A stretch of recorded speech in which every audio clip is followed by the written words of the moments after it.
to infinity and beyond. What's up, everybody? Roger and James here from Infinity and Beyond, presented by DisKingdom.com and DisKingdom.com.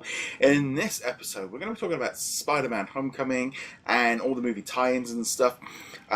This episode's actually going to be going up on the 5th, so when Spider-Man comes out, so I'm going to be going to see the movie. I'll take my dad, because it's buy one, get one free.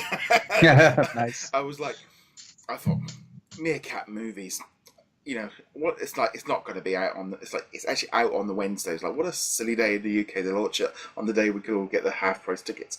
But nevertheless, so hopefully by then I'll be a bit more tied into it. So they've announced tons of sort of tie-ins with Spider-Man Homecoming. There's quite a few different ones. Contest of Champions, Future Fight, Marvel Puzzle Quest, not the Muzzle Pest, that's a different one. We've also got Spider-Man Unlimited and also Contest of Champions. Also got a tie-in with Marvel Heroes Omega on the consoles, and also a slightly different tie-in on Marvel Heroes 2016, because that has officially changed over on the PC. And there was a special VR experience as well available on the different platforms, including PSVR and Vive. So yeah, they pretty much kind of went in and chucked as we'd expect, with lots of different content depending on which ones you're going in on.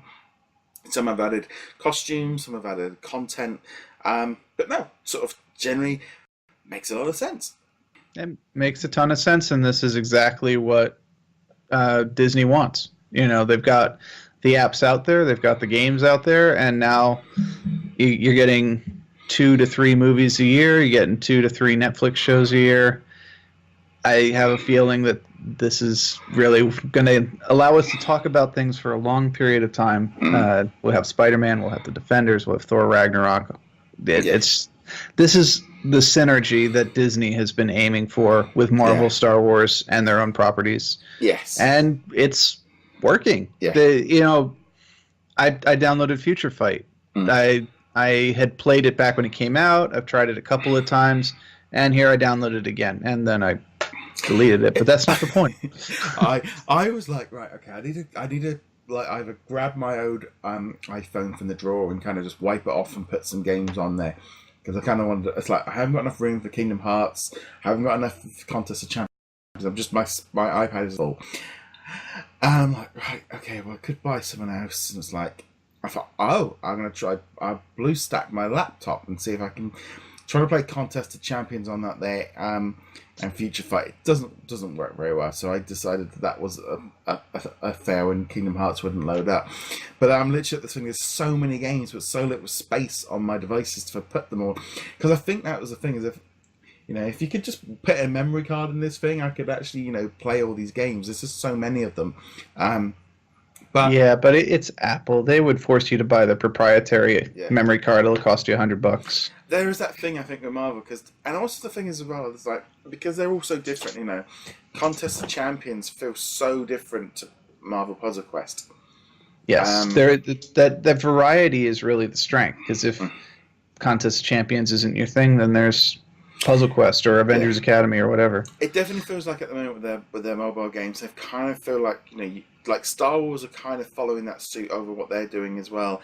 Of you've got your puzzle game, you've got your endless runner, you've got your fighter, you've got your scroller, and you've got your like story-based driven one. And I think it does feel like they're pushing on those 5 very, very strongly. It just seems like a very good little lineup. Spider-Man Homecoming. I think the trouble is with Spider-Man Homecoming is Spider-Man's in all these games, has been in them for a while, so a lot of them are just costume changes. The Vulture does look different, so they've kind of, I think, been able to kind of change that a little bit easier. Yeah, I mean, taking a look at, like, say, Future Fight and whatnot, Vulture's not the only one. They kind of picked and chose between like the current movie versions and classic comic appearances for some of these characters. And this isn't the first time we've seen that. Disney Infinity, of course, had the classic Baloo, even though you've got a cat right here that's demanding attention. But they get to pick and choose. So some of it's for the comic book fans, some of it's for the Homecoming fans, and That's just the way it is. So Yeah. I think it's fine. I actually am not a huge fan of the current Vulture design. But then again, the old design is also really stupid too. So Yeah, it's always you got to go. Yeah, I You can think go one way or that another. the animated series from the 90s was always that thing of the Vulture was always that, like, he was a long-standing sort of character, but it was always that, the old man, you know, sucking the energy and turns into bat spider and all the Vulture thing and all this kind of thing. But generally, he was always trying to steal the youth of people, and that was kind of how I remember that character. So that one's a bit different. But we got Spider-Man is Homecoming. So it's really weird. I mean, it might make a bit more sense when we've seen the movie, but it feels like with Spider-Man, they're kind of going in reverse. It's like, he's got a really cool suit. We're going to take it away, give him his Homecoming suit, and then he's going to have to earn the trust back to get his main suit. And then I was thinking, no, Spider-Man should be able to make his own. Peter Parker's smarter than Tony Stark. Yeah, but they can't make it too easy for him. No. So we'll see how it goes in the movie. It might make sense within the context of the movie. Maybe he does something very boneheaded, and Tony's just like, I can't have that. Yeah. Because even though he is arguably smarter than Tony, he doesn't have the resources. No. So his ability to make the suit is severely hampered.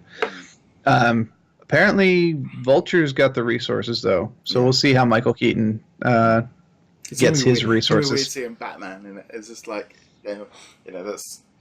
It should be fun. I am looking forward to the movie. I think these movie tie-ins, I think, like you said, it's difficult because Spider-Man's such a well-known one. But, the different costumes and stuff, different ways. But also his suit is so similar to this Civil War one. I mean, I know on Marvel Heroes, they kind of brought this hit. And you're looking and going, from where I'm sat on that couch, that character looks no different on the screen. Because obviously the Homecoming suit does look a little different. But... I mean, that was the thing over with Marvel Heroes. They've kind of added in Spider-Man loot boxes. You could actually buy it. I did like the fact on the console version they've done like a bundle where you get the characters and you also get the suit and you also get some boxes as well. It's a lot better way than going through the loot boxes and stuff. So if you're particularly after that one, that might be the better way of doing it. And it makes sense to kind of drop the old Spider-Man bundle and put that one in its place. So I thought that was good. I mean, calling it an event might be stretching it a little bit. At least the PC version, they had a new terminal added in. Yeah. But this event on Marvel Heroes Omega is in line with the events that we had previously, where it's like Iron Fist event. Well, what's the event? He's slightly cheaper right now. Thanks. Yeah, the PC version's got the better option because you've got the terminal. There's kind of like a story mode to it, and they've kind of again done the loot box thing, but they call them cards. Like that's so going to be changed to boxes. We'll talk about that with the Fantastic Four changes in a different podcast. But the fortune cards are definitely going to be turned into boxes. Yeah, but generally, it'll be exciting when the actual events like the terminals come to the console version. So it'll be, I will just give them a full out just pass on this one because the game only came out on Friday on Xbox and PlayStation 4 officially kind of thing. So running the events, I can give you a pass on that, not why they haven't done the same thing for this time only. Oh, yeah. They get the pass on this one. Yeah. But, they are starting from a position of disadvantage. They don't have any of the events running that the PC version has, not even Midtown Monday, which is literally just... We added loot boxes to the villains in Midtown for Monday, and it's every Monday, and it's a good way of getting gear for your characters, but it's not in the console version yet. No. Yet, hopefully, being the operative word. Yeah, I mean, it does feel like they kind of they kind of weren't really fully operational this year to kind of get Guardians of the Galaxy and Homecoming really sorted out properly for a full-on. I don't think they've really been able to make the advantage of that because they've not been in a position to do that like they did with Civil War or Age of Ultron.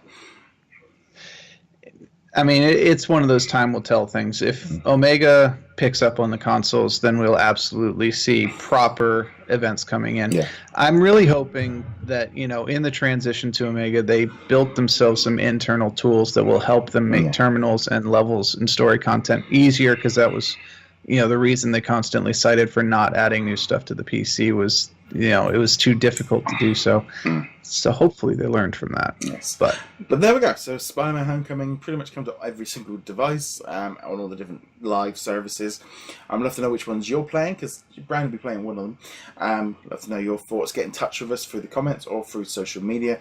You can subscribe to the channel on YouTube. You can also subscribe on the audio versions, and you can feel free to leave us a review there. Check us out over at DisKingdom.com. We are currently giving away Guardians of the Galaxy Telltale game, so you'll find all the information over on the website. James, where can they find you? HeroicLegacy.com. And on that note, guys, thank you very much, and see you all guys soon. Laters.